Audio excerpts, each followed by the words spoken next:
Hello दोस्तों, कैसे हैं आप लोग। ये वीडियो रहने वाली है काफ़ी इंटरेस्टिंग क्योंकि मैं बात करूंगा अपने रिजेक्शन के बारे में। बट पॉइंट इज कि मैं यहाँ पर इस वीडियो को अपनी गलतियाँ गिनवाने के लिए नहीं बैठा हुआ कि मेरी क्या क्या गलतियाँ थी, क्यों रिजेक्ट हुआ। ठीक है, वो सारी चीज़ें मैं आप लोगों को बताऊंगा खुश होकर और आप लोग सुनोगे।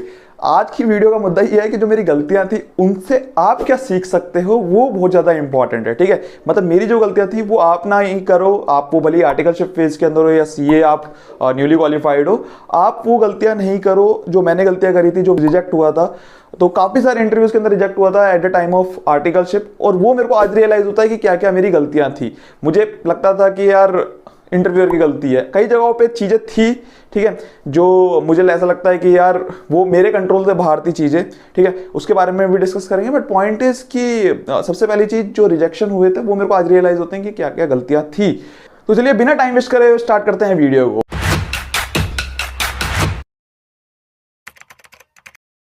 तो सबसे पहला जो पॉइंट है वो है लैक ऑफ क्लियरिटी। मतलब लैक ऑफ क्लियरिटी कि मेरे को जाना कहाँ है, मेरे को ऑडिट डिपार्टमेंट में जाना है या टैक्स डिपार्टमेंट में जाना है, मेरे को किस डिपार्टमेंट में जाना है वही मेरे को नहीं पता था, वही मेरे को क्लियर नहीं था। मेरे को मिड साइज फर्म में जाना है, टॉप 10 सीए फर्म में जाना है, बिग 4 सीए फर्म में जाना है।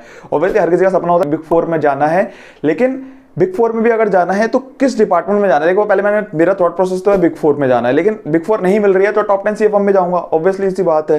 तो अब क्या है, अगर मेरे को बिग 4 या टॉप 10 सीए फर्म या टॉप 20 सीए फर्म का मेरे को एक गोल है, तो वहां पे डिपार्टमेंट वाइज एलोकेशन होती है, यानी कि वहां पे डिपार्टमेंट बटे हुए होते हैं। स्टैट ऑडिट का अलग हो गया, इंटरनल ऑडिट का अलग हो गया, हर डिपार्टमेंट अलग अलग होते हैं। जीएसटी का अलग हो गया, इनकम टैक्स का अलग हो गया। तो मेरे को सबसे पहले सोच लेना है भाई मेरे को जाना कहां पर है। आप भले किसी भी फेज पर हो, आर्टिकलशिप या चार्टर्ड अकाउंटेंट, आपके थॉट प्रोसेस क्लियर होना चाहिए कि मेरे को इस डिपार्टमेंट में जाना है, इस डिपार्टमेंट में मेरा इंटरेस्ट है, इस डिपार्टमेंट में जाना है। सेकंड जो पॉइंट है वो है टेक्निकल स्किल्स। देखो यार, सबसे पहली चीज जैसे मैंने बोला कि मेरे पास लैक ऑफ क्लियरिटी नहीं थी। ठीक है, लैक ऑफ क्लियरिटी नहीं थी तो मैं क्या करता था उस समय पर, पहला जो हमारा पॉइंट था उसके लिए मैं बता रहा हूँ। लैक ऑफ क्लियरिटी नहीं थी तो मैं कहीं पे भी किसी भी डिपार्टमेंट में ऑडिट कहीं पे भी होता था, मैं दे देता था रिज्यूमे, यहाँ पे भी दे दिया, वहां पे भी दे दिया। अब जिसका भी इंटरव्यू उसके लिए पढ़ रहा हूँ। अब आप खुद सोचो, मेरा अगर इंटरव्यू है, जैसे उस समय पे सर्विस टैक्स हुआ करता था, सर्विस टैक्स के लिए कोई इंटरव्यू है, सर्विस टैक्स के लिए मैं पढ़ता था, सर्विस टैक्स के लिए मैं पढ़ रहा हूँ, एक दिन मैं ले रहा हूँ, फिर दोबारा अगले दिन ऑडिट का इंटरव्यू, ऑडिट के लिए जा रहा हूँ, ऑडिट का पढ़ रहा हूँ, अगले दिन इनकम टैक्स का इंटरव्यू, इनकम टैक्स के लिए पढ़ रहा हूँ, कहीं पे भी सिलेक्शन नहीं हो रहा। तो यहाँ पे सबसे बड़ा पॉइंट क्या है कि जब तक मेरी टेक्निकल स्किल, सेकंड जो पॉइंट है मेरा, टेक्निकल स्किल्स बड़ी वीक हो जाती थी क्योंकि मेरा लैक ऑफ कंट्रोल नहीं था। ठीक है, लैक ऑफ क्लियरिटी नहीं थी, लैक ऑफ क्लियरिटी नहीं थी। इस वजह से क्या हो रहा था कि मेरा जो टेक्निकल स्किल्स थी वो बहुत ज़्यादा वीक थी। ठीक है, यहाँ पर obviously at the time of जब आर्टिकल है तो आपकी जो मांगी जाती है वो एक थ्योरेटिकल नॉलेज मांगी जाती है कि आपकी थ्योरेटिकल नॉलेज तो बढ़िया होगी, ठीक ठाक होगी, है ना। जो भी आपसे क्वेश्चन पूछेंगे थ्योरेटिकली बेसिस पर वो आप बता पाएंगे।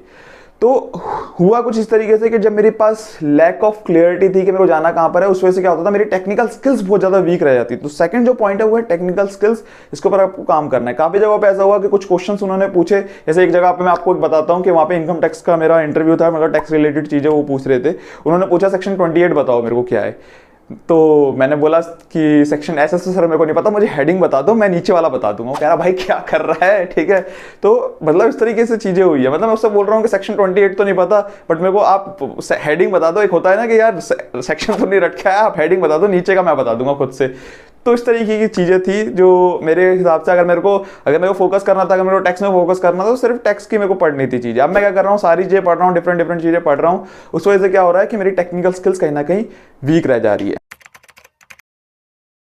तीसरे नंबर पे जो चीज है वो है ड्रेसिंग सेंस। देखो यार, जब हम स्कूल से पास हुआ 1 साल के अंदर सीए फाइनल में, ठीक है, होता क्या है स्कूल के अंदर हमारी वो आदत होती है ना कि मतलब नैरो जींस पहन लेना, बिल्कुल जो टाइट वाली होती है, शर्ट भी ऐसे 2 ऊपर के बटन खुले हुए हैं, ठीक है, इस तरीके की शर्ट पहन लेना। उसके बाद बाल बिल्कुल खड़े करके जाना। ठीक है, तो आप इंटरव्यू में जा रहे हो, सबसे पहली चीज आप घर में नहीं बैठ, मतलब आप घर में कुछ भी करो यार, अब मैं वीडियो बना रहा हूँ कुछ भी करूँ, ठीक है, लेकिन अगर मैं इंटरव्यू के लिए जा रहा हूँ तो एक ड्रेसिंग सेंस होता है, ड्रेसिंग कोड होता है कि मेरे को उस कोड में जाना है। अब मैं टाई यहाँ तक लटका के गया था पहले इंटरव्यू के लिए अंदर, आज तक मुझे याद है यहाँ तक मेरी टाई बंधी हुई थी, यहाँ तक मेरी टाई बंधी हुई थी, जो होता है ना वो लफंडरो वाला स्टाइल, तो यहाँ तक टाई बंधी हुई थी, जीन्स बिल्कुल टाइट और शर्ट बिल्कुल टाइट, चला गया पहन के। तो उसने मेरे को जो इंटरव्यूअर ने बोला भैया क्या पहन के आए हो, ये कह रहा टाई को पहले आप ऊपर करो या इसको उतार के रखो।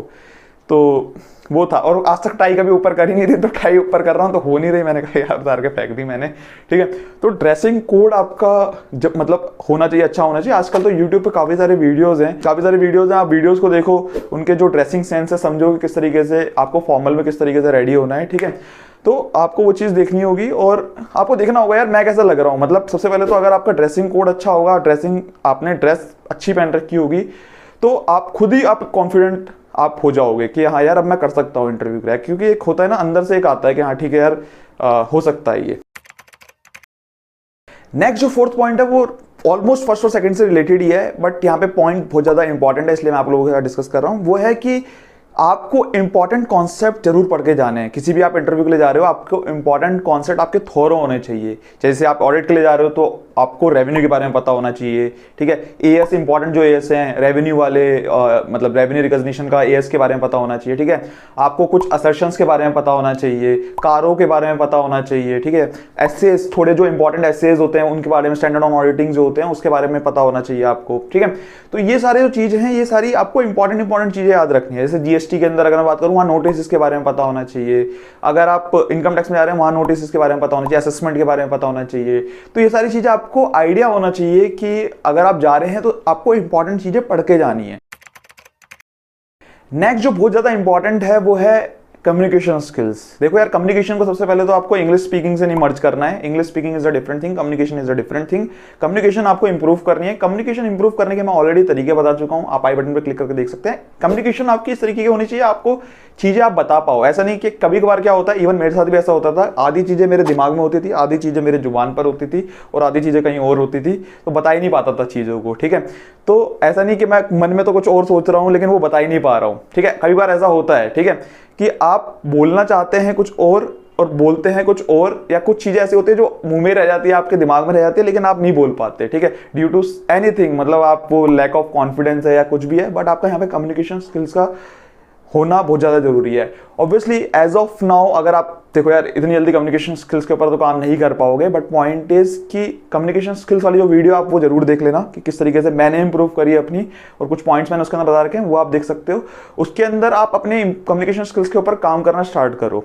अगर आपका किसी बड़ी फर्म में नहीं हो पाता एज ऑफ नाउ, किसी मिड साइज फर्म में भी आप ज्वाइन करते हो, तो अपनी कम्युनिकेशन स्किल्स के ऊपर काम करना स्टार्ट करो, then you can take data transfer, ठीक है। कम्युनिकेशन स्किल्स के ऊपर जब काम कर लोगे, क्योंकि ये जो चीजें हैं ना, बाकी जो चीजें मैंने बताई वो तो आप कर लोगे यार, 1-2 दिन 4-5 दिन के अंदर कर लोगे, जो मैंने वीडियो सुन रहे हो उसके बाद कर लोगे। लेकिन कम्युनिकेशन स्किल्स एक ऐसी चीज है जिसके ऊपर आप over the period of time काम करते हो। अगर आपको लगता है कि आपकी कम्युनिकेशन स्किल्स नहीं है उतनी बेटर, तो आप क्या कर सकते हो, अपनी कम्युनिकेशन स्किल्स के ऊपर काम कर सकते हो। इसके ऊपर ऑलरेडी वीडियो बना चुका हूं मैं कि अगर आप मिड साइज फर्म में ज्वाइन कर लेते हो, टॉप 10 और बिग 4 में नहीं कर पाते हो, तो आपको किस तरीके से ट्रांसफर लेना है, क्या करना है, प्रोसीजर क्या करना है, वो भी आई बटन पे क्लिक आप करके देख सकते हो उस वीडियो के ऊपर।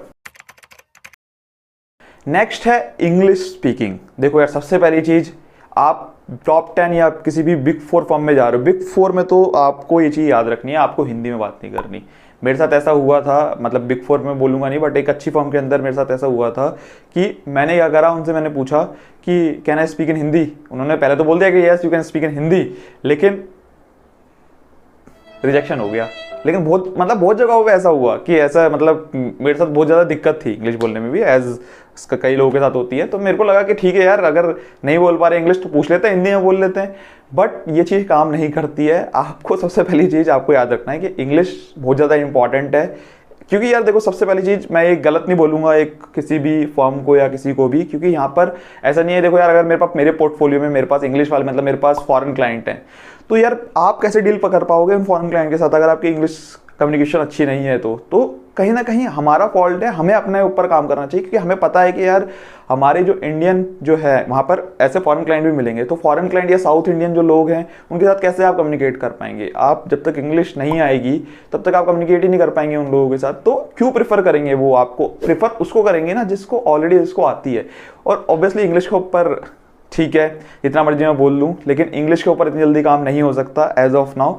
तो जैसे मैंने बोला कि अभी मिड साइज फर्म ज्वाइन कर सकते हो अगर आपको लगता है कि नहीं हो रहा है वहाँ पे बिग 4 या किसी बिग फर्म के अंदर। देखो टॉप 10 सीए फर्म में भी ना इतनी दिक्कत नहीं होती है, वहाँ पे हिंदी चल जाती है, लेकिन बिग 4 के अंदर ये बहुत ज़्यादा दिक्कत करता है। वहाँ पर आपके लिए इंग्लिश मस्ट है।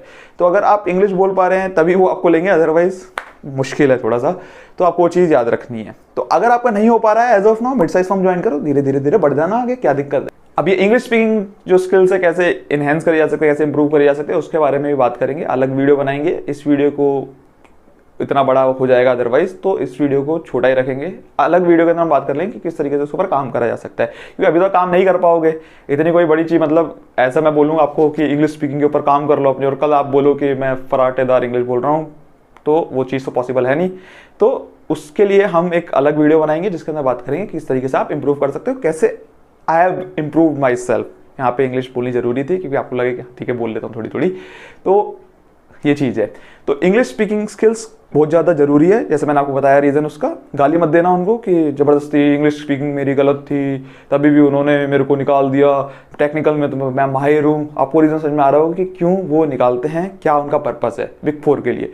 टॉप 10 CA फर्म में जा रहे हो, वहाँ पर थोड़ी बहुत, जैसे मैंने आपको बोला कि ऐसा नहीं है कि एक कंपल्शन है कि आपको इंग्लिश आनी चाहिए, बट पॉइंट इज़ वहाँ पर भी कहीं ना कहीं एक महत्व, एक इंपॉर्टेंस दिया जाता है कि आपको अगर इंग्लिश स्पीकिंग स्किल्स आपकी अच्छी है तो ऑब्वियसली अदर देन दोज जो ऑलरेडी जिनको नहीं आती, वो उनके ऊपर प्रेफरेंस दिया जाएगा आपको। तो नेक्स्ट जो पॉइंट है वो है लैक ऑफ कॉन्फिडेंस। तो लैक ऑफ कॉन्फिडेंस मतलब सबसे पहले तो यार आपको कॉन्फिडेंट रहना है। अब कॉन्फिडेंस कैसे आएगा, जब आपकी जो बाकी की चीज़ें हैं, टेक्निकल स्किल्स आपकी अच्छी होगी, ठीक है, आपकी टेक्निकल अच्छी है, आपकी ड्रेसिंग सेंस अच्छा है, ड्रेसिंग कोड अच्छा है आपका, उसके बाद आपको क्लैरिटी है, ठीक है, कि मेरे को कहाँ क्या कैसे करना है, मतलब किस डिपार्टमेंट में जाना है। तो ऑब्वियसली जब आपके पास क्लियरिटी है तो उसका इंटरेस्ट होगा, आपको समझ में आएंगी चीज़ें और उसके बारे में बता पाओगे आप। जब वो पूछेगा कि why you want to join audit, तो आपके पास उसका रीज़न होगा, ठीक है। ऐसा नहीं होगा कि आप मतलब एक जीएसटी वाले में बोल रहे हो कि why I want to join GST, और इनकम टैक्स वाले में बोल रहे हो why I want to join income tax, ठीक है, ऐसा नहीं होगा। तो आपके पास कॉन्फिडेंस ऑटोमेटिकली बिल्डअप हो जाएगा, ठीक है। तो क्या क्या है, अगर आपने जो पहली की जो चीज़ें है, यानी कि ड्रेसिंग आपकी अच्छी है, टेक्निकल स्किल्स आपकी अच्छी है, क्लैरिटी आपको है चीज़ों के बारे में, कम्युनिकेशन अगर आपकी अच्छी है, नहीं है अच्छी तो ठीक है यार, over the period of time ठीक हो जाएगी। अभी धीरे धीरे धीरे अपना स्टार्ट करो, ऐसा मत करो छोड़ दो, और हो सकता है कि हो ही जाए यार, तो मतलब कि हो जाए 2 दिन के अंदर कुछ चमत्कार हो जाए, बट उसके ऊपर काम करो, चीज़ें समझो, सीखो। गूगल यूट्यूब के ऊपर आपको कोई ऐसी वीडियो मिल जाए, मंत्र मिल जाए कुछ, तो ठीक हो जाए, ठीक है। अगेन इम्पॉसिबल सी चीज़ है, बट स्टिल पता थोड़ी है कम्युनिकेशन, क्या पता हो जाए 2 दिन के अंदर, बढ़िया। कम्युनिकेशन का क्या मतलब है यार, चीज़ें आप समझा पा रहे हो, ठीक है, बोलो जितना ज़्यादा बोल सकते हो, लोगों से बात करो, कम्युनिकेशन स्किल्स इंप्रूव। 5वें नंबर पे इंग्लिश स्पीकिंग स्किल्स, ठीक है यार, थोड़ा बहुत तोड़ मोड़ के मतलब कुछ जो नहीं आती तो ठीक है, थोड़ा बहुत तो बोल ही सकते हो, कुछ ना कुछ तो बोल ही सकते हो, तो वो इंग्लिश स्पीकिंग स्किल्स। तो अगर ये सब चीज़ें हैं आपके पास तो कॉन्फिडेंस आपका ऑटोमेटिकली बिल्डअप हो जाएगा। अगर नहीं भी है तो भाई लाओ, ठीक है, बहुत ज़्यादा इंपॉर्टेंट है, क्योंकि इवन मैं अगर आज इंटरव्यू लेता हूं तो मैं बहुत ज़्यादा चीज़ जो मेरे को जो बहुत ज़्यादा इंपॉर्टेंट चीज़ जो रहती है, देखो, क्योंकि ये कॉन्फिडेंस जो होता है वो 5 का बिल्डअप होता है, इन 5 से मिला के बनता है। तो अगर किसी बंदे के अंदर कॉन्फिडेंस है, वो बोल पा रहा है चीज़ों के बारे में, समझ पा रहा है, उसकी आंखों में दिख रहा है वो कॉन्फिडेंस, तो मैं ना बाकी चीज़ों के अंदर ना थोड़ा बहुत, अगर मैं प्रेफर उसी को करता हूँ, ठीक है, जब भी मैं इंटरव्यू लूंगा तो मैं उसी को प्रेफर करूंगा कि यार वो मेरे पास आ जाए, क्योंकि उसके अंदर बातों के अंदर वो कॉन्फिडेंस था, चीज मतलब उसके वे ऑफ कम्युनिकेशन के अंदर वो कॉन्फिडेंस था, उसके एक एटीट्यूड था, एक पॉजिटिव एटीट्यूड था बंदे के अंदर। तो वो जो चीज़ें हैं वो बहुत ज़्यादा इंपॉर्टेंट है। तो कॉन्फिडेंस जो आपका होता है वो, जैसे मैंने बताया, काफ़ी चीज़ों का मिक्सअप होता है, बट हाँ, एक कॉन्फिडेंस आपको बताता है, दर्शाता है कि हाँ यार इस बंदे के अंदर कॉन्फिडेंस है, तो ये चीज़ें कर लेगा, कर पाएगा। अगर मतलब अगर इसके पास स्किल्स के थोड़ी बहुत भी कमी है लेकिन कॉन्फिडेंस है तो ये कर लेगा, ठीक है। तो कॉन्फिडेंस बहुत ज़्यादा जरूरी है, कहीं पे भी आप किसी भी प्लेटफॉर्म पर है, किसी भी जगह पर है, तो कॉन्फिडेंस इज मस्ट। अब यार इसमें एक चीज़ और है कि मैं आपको एक इंसिडेंट शेयर करता हूँ कॉन्फिडेंस वाला, कि मेरे साथ क्या हुआ था कि एक जगह पे मैं इंटरव्यू दे रहा था, that was the top 10 CA firm में जाता हूँ, और इवनिंग का वक्त होता है, मतलब 8 साढ़े 8 बज रहे होते हैं।